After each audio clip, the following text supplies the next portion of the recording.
Alright, y'all, my mom is making bun again. This is sweet bun, so it's like in between sweet and not sweet. So this is how you peel bun. You take off the top and the bottom, and then you cut a slit down the crescent part, I guess the inner part of it, and then you just. That's not a good one.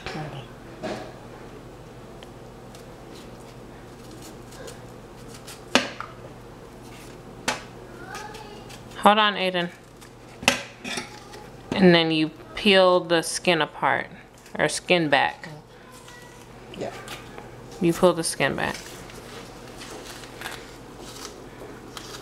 See?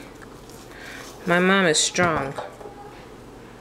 And then whatever like pieces of the skin that's left on, you just cut it off. And she slices the bun in diagonal pieces. And then she will continue the process that I showed you in the other video of the bun. So now you know how to cut and peel and cut bun. Alright, peace out, y'all.